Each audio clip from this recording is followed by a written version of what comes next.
Hello and welcome to the whistle-stop tour of what a kid's world is like for 2015.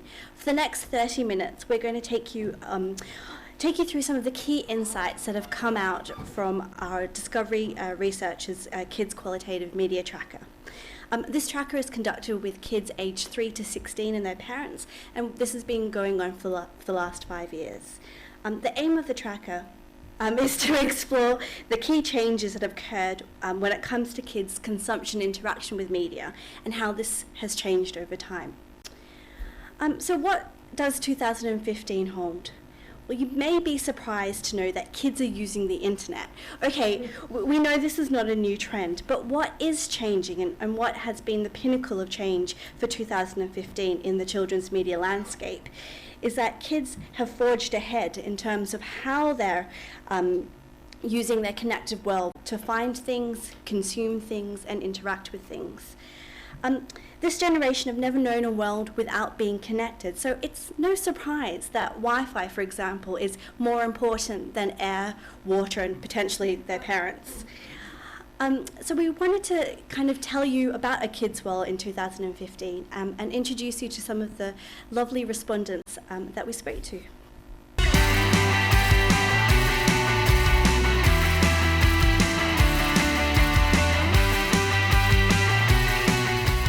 Why did you choose the tablet? Because I love it. I need this tablet, and I end up going on YouTube and I watch what Lily likes. Because all my games and all my memory and everything, this is all there's me and then there's my other me. This is mine. I have everything on this. This has my internet, my passwords, my games, my times of I would never remember anything if it wasn't for my reminders and Siri. You know, he's a legend.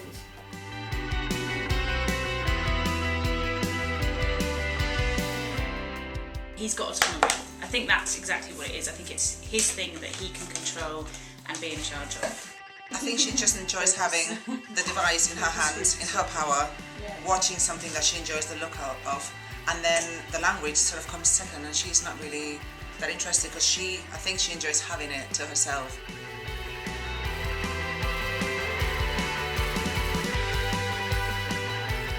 Wheels of Ages. Wheels of Ages, and the second one?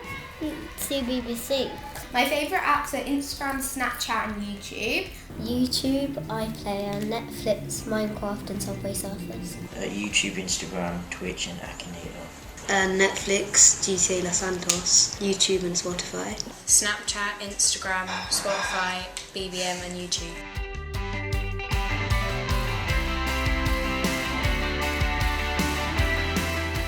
The only thing I really look at in the evenings when I go to bed, I watch on YouTube just videos, so I do before I go to sleep. It's good because it's not all about money like TV is, because some people, they don't do it for money, they just do it, they just make videos and they don't get paid for it. And they get to express themselves and do whatever they want to do, and we watch it and we just feel the same way and feel like, wow, they've actually done this for us.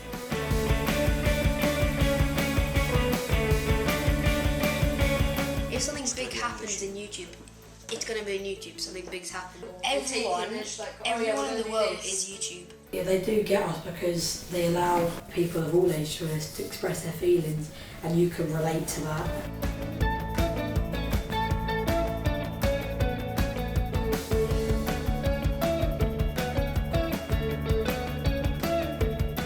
Zoella's having a book 2 coming out soon. Miranda sings Pointless Look. He's got 2. Tanya Burr. Pie, Smosh. They've all got 20 million, 30 million. And then there's also the group called the Sidemen.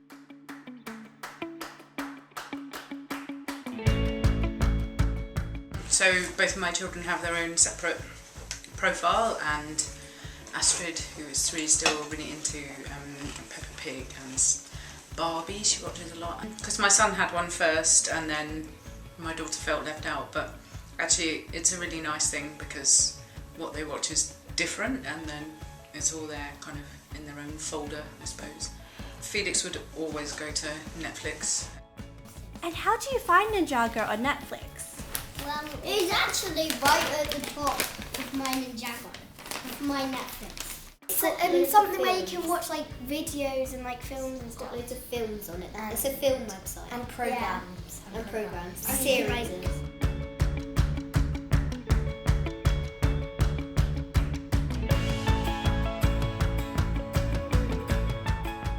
My life is actually on Instagram. Everyone knows what I'm doing basically every day, I guess. In a good way. In a good way. But only your friends or people you follow know. But I was like, I'd rather have no storage than have no Instagram.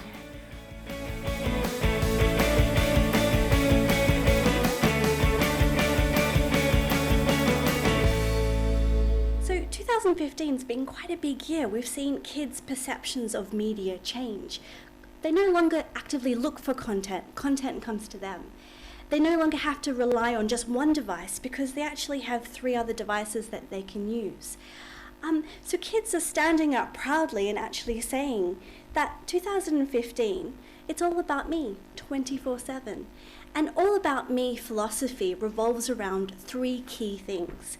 It's my freedom to choose what I want. It's my freedom to choose what I want when I want it. And lastly, it's my freedom to choose what I want when I want it in my own way. So central to all of this is control, and kids are reveling in that, and it's one of the things that allows them to embrace the amount of content that there is. They can organise it, they can find stuff, but actually the way they're finding things is what's really interesting, and it's that's kind of changed. I think in 2014 we talked about, from our tracker, we talked about the way that apps had really shifted traditional searching, and kids weren't using search engines. You know, the search engine icon app was just one in a sea of apps. Actually, that's only got further and further away. And what's at the centre of all of this and control is the tablet. And the tablet has been this real kind of step change for kids. Putting that in their hands has allowed them and afforded them this control that they've never had before. And it's happening at a younger and younger age.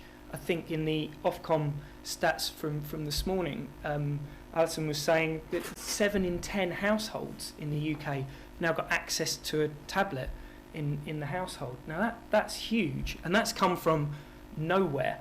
This isn't a slow build-up. This is an explosion overnight, and it's really affecting the kids that are kind of under the age of about 6, because they're getting control, and it's like a control centre for them, their tablet, which actually is influencing how they think about other media on other devices.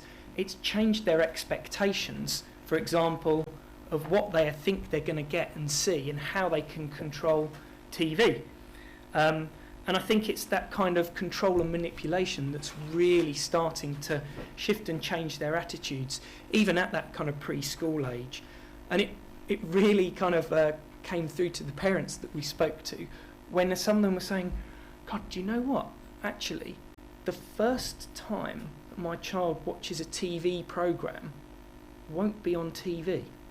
Actually, more often than not now, and I can see this as a trend, the first time they watch a TV programme is going to be on a tablet now. And that was a real kind of wake-up call for some parents about how things have changed and are shifting. And we're not saying that kids aren't watching TV, and that's not the case at all. But what we are saying, and what All About Me 24/7 means, is that kids just see screens. Tablet is just another screen. The mobile phone is just another screen. The TV is just another screen. Thus, content is no longer device-led. And this fluidity leads parents down a really difficult challenge, especially at bedtime, because there's no start point and there's no clear end point.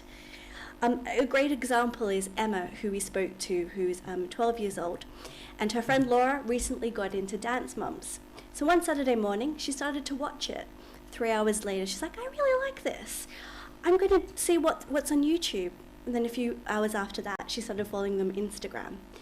Now, Emma is probably going to move on to another program a week later, but you can understand how one the interaction from one device can quite easily lead onto others. And All About Me 24/7 means that kids want and need content instantaneously. And like we saw last year, content, perceptions towards content is thought to be disposable. Kids don't want to own content, they just want to lease it. And Spotify and SoundCloud are great examples of this, because you can create playlists, share it with your friends, listen to it as much as you want, but when the next new fad comes out, you can just dispose of it and move on to the next thing. So we're talking about the way they search for things and this kind of disposability. One of the other ways that they're searching for things is their social networking apps are gathering information, feeding them, and that's helping them sift through the amount of data. But also they're starting to shift, and this has come through really strongly this year, that I've never really been convinced by Siri myself, but kids seem to love voice activated searching, and they're saying, well, why would I not do that? I'm texting, writing stuff in. I don't even use that when I'm sending a text message. I don't send text messages anymore. I've just that's my age, sorry. When they're WhatsApping or BBMing or whatever, then actually they're saying, I talk in the world of emoticons now. I don't really write much stuff, so why would I write stuff to search it? I'm searching by images, I'm searching by video, I'm talking to my phone, to my tablet now. And that's something that we see as a real kind of start point where kids have really embraced that a lot more than adults. And they're having conversations and they're thinking it's great fun to engage with their device and get a kind of conversation almost going to some extent. One of the byproducts of kind of visual and video, and this kind of real desire around visual and video content, is that kids also love creating it. Now, a few years ago when we were doing research, we couldn't find the child that was creating the YouTube videos. They were out there somewhere, but now every child in our research is creating something to share it.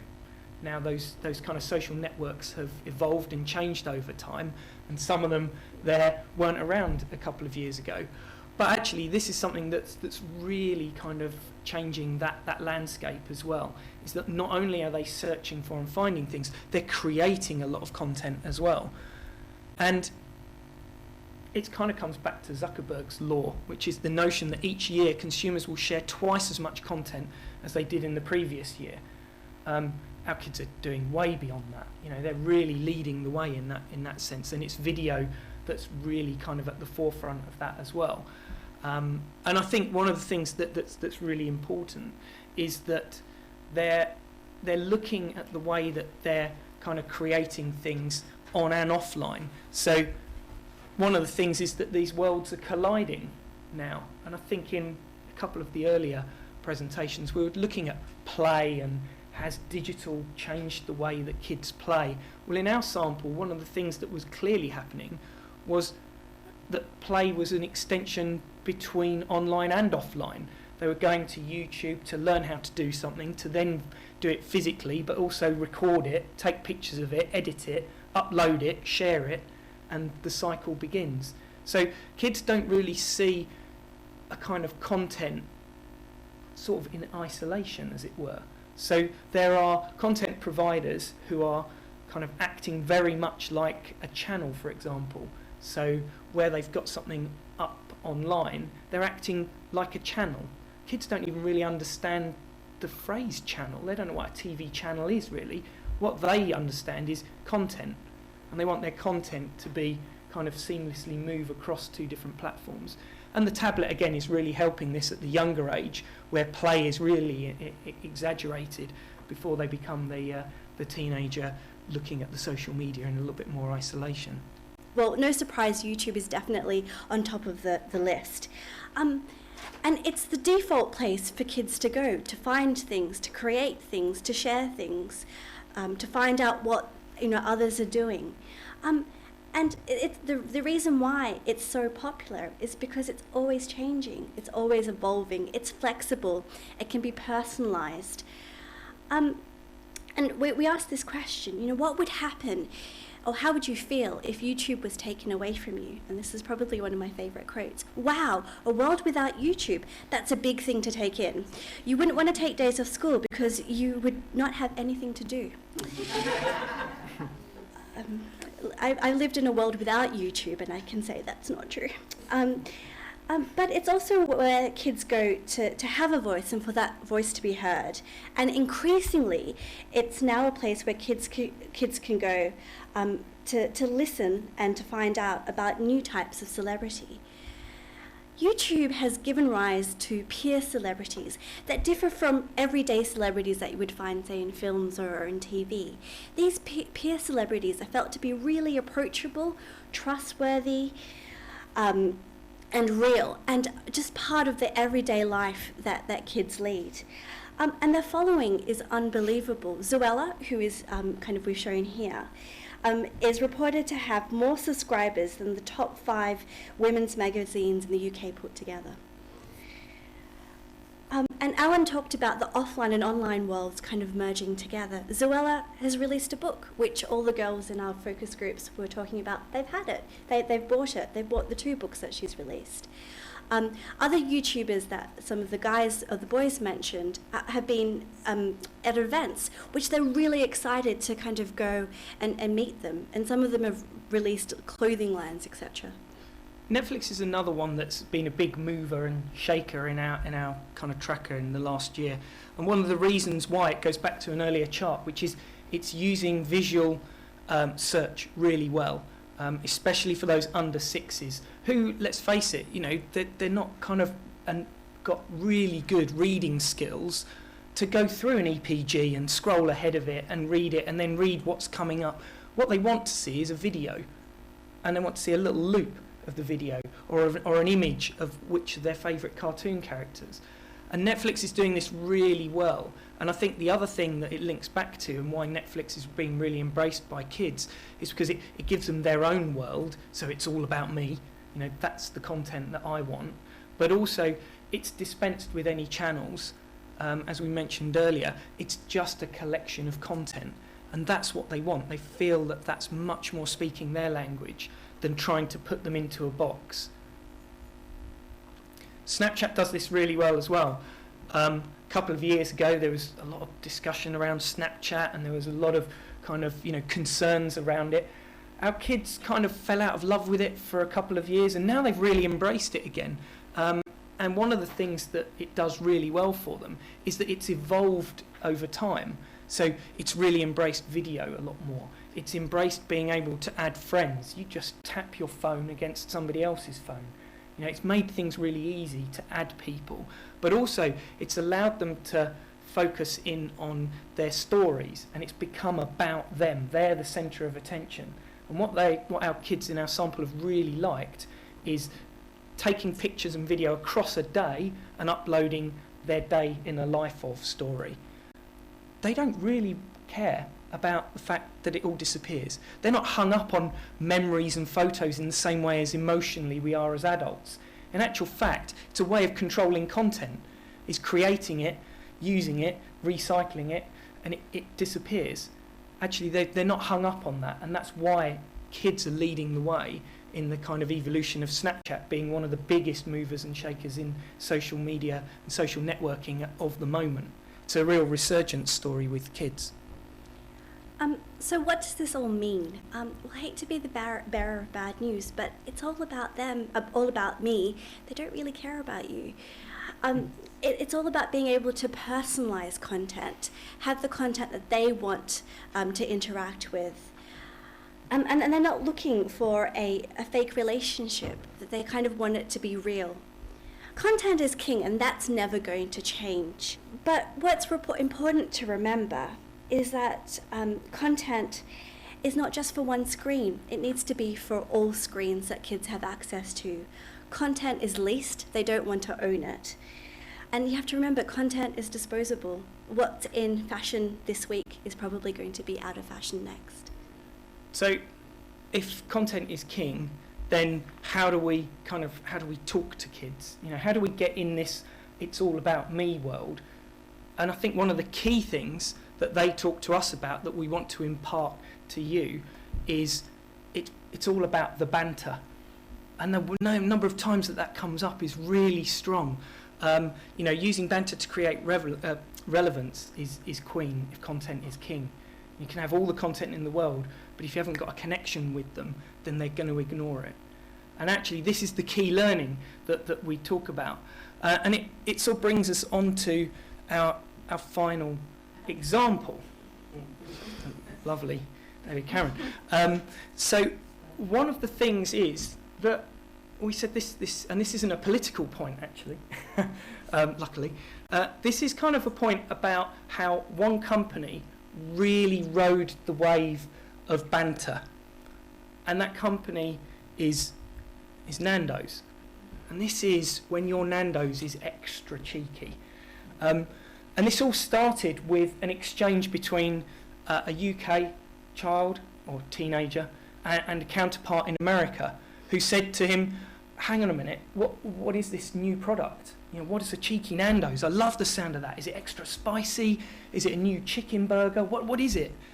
Now, the answer you're going to have to look up if you don't know it. It's a brilliant story. It will entertain you for hours, especially if you're English and especially if you're under 20. Then you'll really get it.